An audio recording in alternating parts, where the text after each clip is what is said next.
Pretty much everything that I write, I guess, is observational.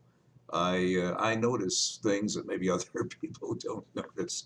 I don't know what that says about me, but it makes, I think, for some interesting observations and then some interesting pieces.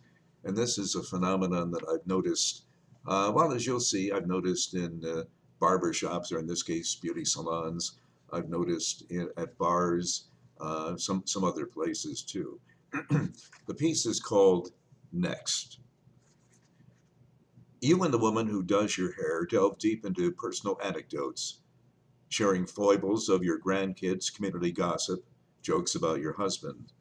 Then she's done with your hair, and you're barely out of the chair as she says, Next. At the register to pay, your gal pal of a minute ago is all business, next appointment business. Once, while waiting, sitting across from a lady in her chair, you committed the sin of trying to contribute to their conversation. The woman in the chair looked annoyed, her time usurped, the beautician unresponsive, a silent, stinging rebuke to your violation of protocol. It's 7:30 and the bartender is your new best friend. The game is on.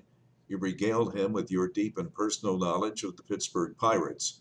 He's in awe of the fact that you actually saw the great one, Roberto Clemente, play in person. He says he's seen pictures of Forbes Field, wants to know what it was like to watch a game there. You exchange first names and handshakes. Yeah, this is going to be a fun night.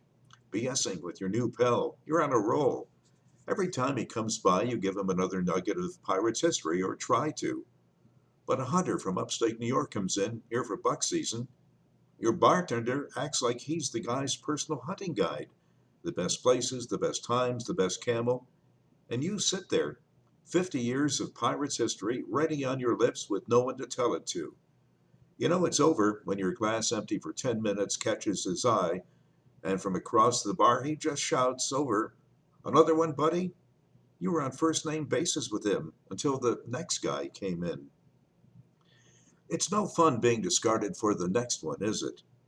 But you didn't mind when the beautician gently, smoothly ushered the lady ahead of you out of the chair to the register, even as the old woman tried to finish her worst pie story. You didn't mind that when you were next, did you? And you could have cared less that the bartender walked away in mid-sentence from his previous customer, the trucker guy, and his description of the potholes on I-80 because you were next, right? And what of the bartender and the beautician whose livelihoods can depend on tips on return customers? They may greet you by name, they may actually come to think you're okay, but when you walk in the salon, when you walk in the bar, they don't really see you, they see next. Their next tip, their next paycheck, their next ticket to what or who or where is next in their lives. It could be the beautician, it could be the bartender, it could be both of them thinking, all day long, all night long, one after the other of them talking to me. These people who come here and expect me to talk to them. And I have to if I want what's next. Why can't they just let me do their friggin' hair, just pour their goddamn drink? But no, it's one after the other, next. If I didn't say that, if I didn't say next, if I didn't move along, I'd be talking to all of them at once. Who the hell do they expect me to be? Their girlfriend, their marriage counselor, their audience, their hunting guide? Who am I supposed to be for the next one? We are all moving through each other's lives. We are someone's next then, or we move on to what or who is next. Every day we are all someone's next, then we're gone, or they are, then we're back being next. This morning you kissed your kid, your spouse, goodbye. You were mommy, daddy, honey. In your car on your way to work for a few precious minutes, unless your phone rang or your mind dwelled on preoccupations, you were you. Your next you is whatever your boss decides you should be, so that you can earn a living and be able to be who to the spouse and kids expect you to be when you return home. But what if for any reason a surprise drop by or, God forbid, a family emergency? The spouse, the kid come to your job. For a moment, a brief but unsettling moment, you don't recognize them.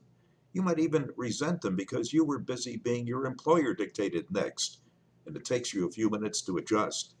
Confusing because it wasn't 5 o'clock and it wasn't time for you to be the next. We are all to some degree shapeshifters. assuming different roles at different times in our lives and other people's lives, always adopting to what or who is next for what we expected to be next. It's nothing personal. You'll go back to that beauty salon. She gets your hair color right. You'll go back to that bar, frosted mugs. And the great thing is, you'll be next. So that's just a commentary on a phenomenon that I've observed in many different places. I'm sure you have too. I hope you enjoyed it. Thank you.